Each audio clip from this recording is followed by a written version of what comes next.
तमेव माता च पिता तमेव तमेव बन्धुश्च सखा तमेव तमेव विद्या द्रविणं तमेव तमेव सर्वं मम देवदेव शक्तिं शरीरे हृदये च भक्तिं तवो प्रियं साधयिन्तुं प्रयच्छ ज्ञानं च मध्यं देहि देवदेव कृत्ते यथा न भवेत् प्रमाद जानामि धर्मं न च मे प्रवृत्ति जानामि धर्मं न च मे निवृत्ति तया ऋषिकेशा हृदि स्थितेन यथा नियुक्तोऽस्मि तथा करोमि। वेदांत प्रवचन कुर्वन्नेवः कर्माणि जिजीविषिच्छतं समा एवं तैनन्नथेथो अस्ति न कर्मा लिप्यते नरे। अनुवाद।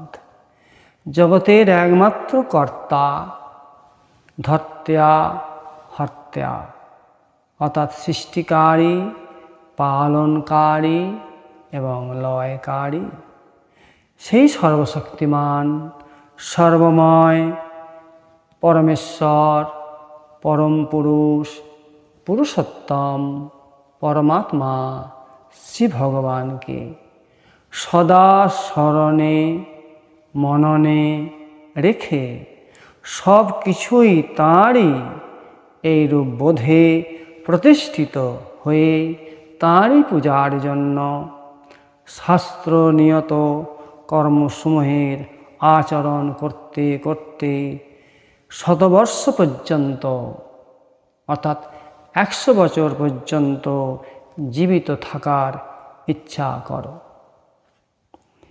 এভাবে নিজের পবিত্র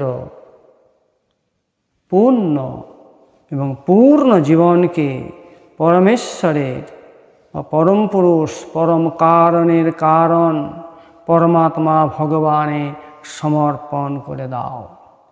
এরূপ বোধে প্রতিষ্ঠিত হও। শাস্ত্রোক্ত সকর্মের আচরণ করতে করতে জীবন নির্বাহ করা কেবল পরমেশ্বরের পূজার জন্যই, নিজের জন্য নয়। তাই শ্রী ভগবান অর্জুনকে গীতায় বলছেন 2য় অধ্যায়ের 50 নম্বর শ্লোকে বুদ্ধিযুক্ত জহাতিহ উভে সুকৃত দুষ্কৃতে তস্মাদ যোগায় যজ্জুস্স যোগ কর্মসু কৌশলম। হে পার্থ, নিষ্কাম কর্মযোগী এই জীবনেই পাপ ও পুণ্য উভয় হইতে মুক্ত হন। সুতরাং তুমি নিষ্কাম কর্মযোগের অনুষ্ঠান করো। এইরূপ নিষ্কাম কর্মযোগের কর্মের কৌশল ভোগ্যবস্তু ভোগ করার জন্য নয়। এরূপ করলে সেই কর্ম তোমাকে বন্ধন করতে পারবে না। কর্ম করতে করতে কর্মসমূহে লিপ্ত না হওয়ার এটাই একমাত্র কৌশল।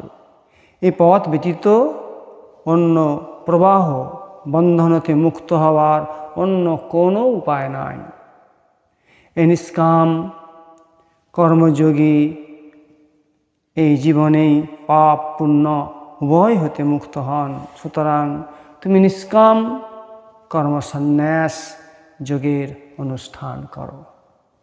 এইভাবে কর্মের কৌশলী যোগ যে মুমুক্ষ ব্যক্তি অর্থাৎ মুক্তিকামী ব্যক্তি কর্মফলে আসক্তি ত্যাগপূর্বক ত্যাগ করেন, শ্রী ভগবানের উদ্দেশ্যে সকল কর্ম করেন। জল যেমন পদ্মপত্রকে ভেজাতে পারে না, পাপ পুণ্য সেই রূপ তাকে স্পর্শ করতে পারে না। সেই মুমুক্ষ অর্থাৎ মুক্তিকামী ভাগ্যবান মানবী পারে দেবত্বের উচ্চভূমিতে আরোহণ করতে। এই দেবত্বে উঠতে গেলে আমাদের 7টি ভূমিকে অতিক্রম করতে হবে। মানবের 3 অবস্থা বা ভাব, 1 পশুত্ব, 2 মনুষ্যত্ব, 3 দেবত্ব। মানবকে পশুত্ব স্তর থেকে মনুষ্যত্বে প্রতিষ্ঠিত হলে তারপর দেবত্ব লাভ করতে পারবে। অর্থাৎ দেবভূমি লাভ করতে হলে মানবকে 7টি ভূমি অতিক্রম করে সেই ভূমানন্দ ভূমি লাভ করতে হবে।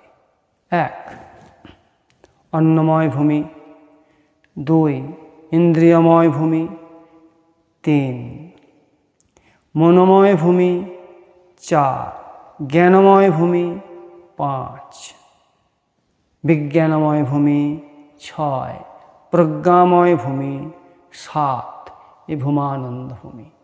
প্রথম অন্নময় ভূমি। সাধারণ মানব অন্নময় ভূমির মানব, তাই তাদের অন্নময় ভূমির সত্য অর্থাৎ নিছক ভাত কাপড়ের সত্য অর্থাৎ ব্যবহারিক ভোগ বিলাসী তাদের কাছে একমাত্র সত্য, একেই বলা হয় অন্নময় ভূমি। 2 ইন্দ্রিয়ময় ভূমি।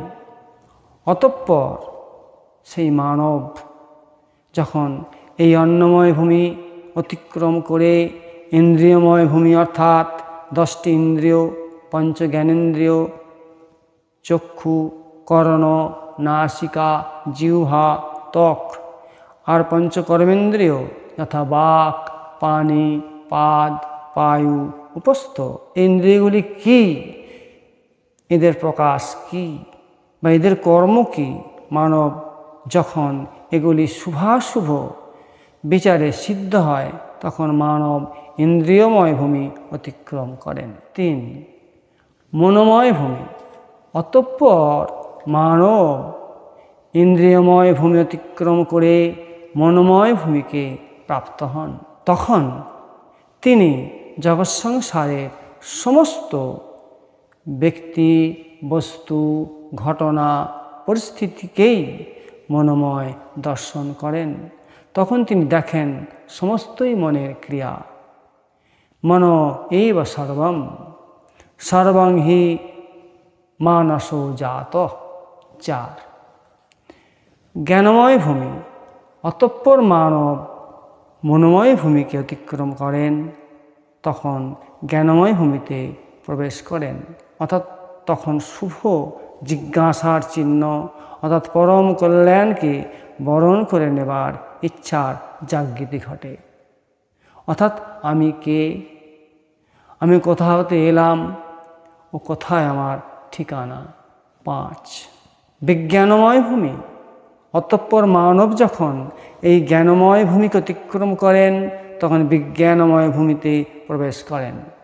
অর্থাৎ বিশেষ জ্ঞান যা মানবকে সেই আত্মজ্ঞান, সেই চরমকে পরমভাবে পাবার তীব্র বাসনার জাগৃতি ঘটায়। 6 প্রজ্ঞাময় ভূমি। অতঃপর মানব যখন অন্নময় ভূমি, ইন্দ্রিয়ময় ভূমি, মনোময় ভূমি, জ্ঞানময় ভূমি, বিজ্ঞানময় ভূমি অতিক্রম করেন তখনই প্রজ্ঞাময় ভূমিতে প্রবেশ করেন অর্থাৎ প্রকৃষ্ট ভূমি প্রাপ্ত হন। এই ভূমি আত্মজ্ঞানের চরমতম ভূমি অর্থাৎ নিজ স্বরূপের ভূমি। এই অবস্থা লাভ করে সমস্ত আত্মময় দর্শন করেন অর্থাৎ বাসুদেব সর্বম। যত্র যত্র নেত্য পড়ে তত্ত্ব কৃষ্ণ স্ফুরে, সর্বৈ মাত্মমা ভূত হয়ে যান। 7 ভূমানন্দ ভূমি। এই দেবায়ত্ত মানব পরমানন্দময় পরম পুরুষ পরমাত্মীয় পরমাত্মা শ্রী ভগবানকে প্রাপ্ত হয়ে ভূমানন্দ ভূমি প্রাপ্ত হন, যাহা জীবের চির আকাঙ্ক্ষিত, চিরবাঞ্ছিত জীবাত্মা পরমাত্মার মিলন তীর্থ।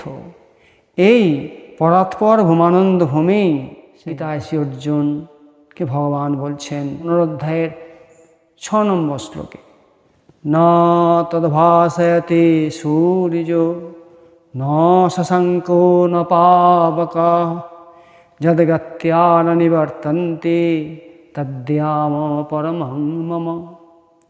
যে পরমপদ প্রাপ্ত হলে মানব আর এই জগৎ সংসারে ফিরে আসে না, সেই স্বয়ং প্রকাশ পরমপদকে সূর্য অগ্নি এই প্রকাশ করতে পারে না।